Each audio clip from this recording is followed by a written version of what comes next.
नमस्कार, मैं हूं जितेंद्र दीक्षित। इस हफ्ते के सियासी किस्से में हम बात करेंगे टीपू सुल्तान की, जिनके नाम से इन दिनों मुंबई में बवाल मचा हुआ है। और साथ ही जानेंगे कि किस तरह से मैसूर के इन शासक का मुंबई से करीब 225 साल पुराना रिश्ता रहा है।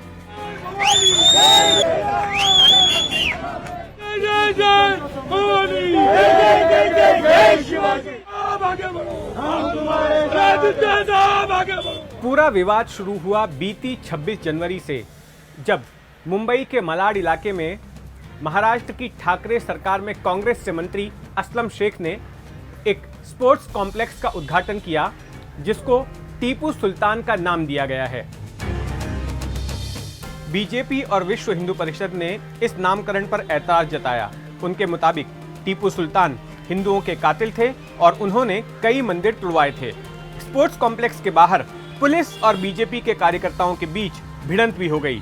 पुलिस को लाठीचार्ज करना पड़ा। जिन टीपू सुल्तान के नाम से ये पूरा बवाल मचा हुआ है, उनका एक मुंबई कनेक्शन भी है। ये कनेक्शन एक यहूदी धर्मस्थल यानी कि सिनेगॉग की शक्ल में है। ये सिनेगॉग दक्षिण मुंबई के मस्जिद बंदर इलाके में है।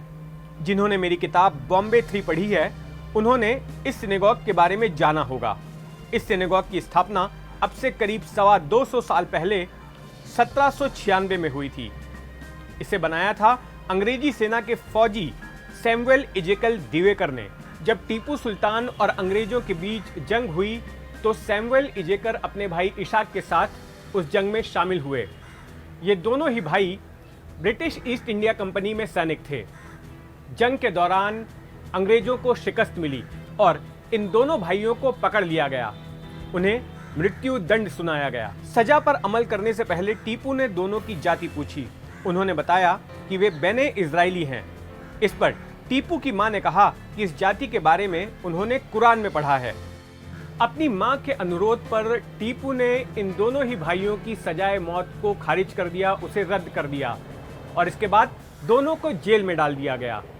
जेल में सैमुअल ने प्रार्थना की कि अगर उसे मुक्ति मिल जाती है तो वो अपनी आगे की जिंदगी धर्म कर्म में लगाएगा। कुछ दिनों के बाद में टीपू सुल्तान और अंग्रेजों के बीच सुलह हुई और कैदियों की अदला बदली में इन दोनों ही भाइयों को छोड़ दिया गया। टीपू की गिरफ्त से छूटने के बाद सैमुअल बॉम्बे आ गया। ईश्वर को धन्यवाद देने के लिए उसने इस सिनेगॉग की स्थापना की। इस सिनेगॉग का नाम दिया गया है गेट ऑफ मर्सी, यानी कि दया का द्वार। ये मुंबई का सबसे पुराना सिनेगॉग है। हालांकि ये एक यहूदी धर्मस्थल है, लेकिन स्थानीय लोग इसे जूनी मस्जिद कहकर पुकारते हैं। यही वजह है कि पास के रेलवे स्टेशन का नाम मस्जिद पड़ गया। इसी सिनेगॉग के करीब एक इजराइल मोहल्ला भी है, जहां किसी वक्त बड़ी तादाद में बेने इजरायली समुदाय के लोग रहते थे। टीपू सुल्तान का मुंबई से एक और कनेक्शन है। 20वीं सदी की शुरुआत तक टीपू सुल्तान के कुछ वंशज यहीं से कुछ फासले पर मजगांव इलाके में रहा करते थे। बहरहाल टीपू सुल्तान को लेकर मौजूदा राजनीति बीएमसी चुनाव के कारण हो रही है, जो जल्द ही होने जा रहे हैं। ये लड़ाई पहले कांग्रेस बनाम बीजेपी थी, लेकिन इसमें शिवसेना भी कूद पड़ी।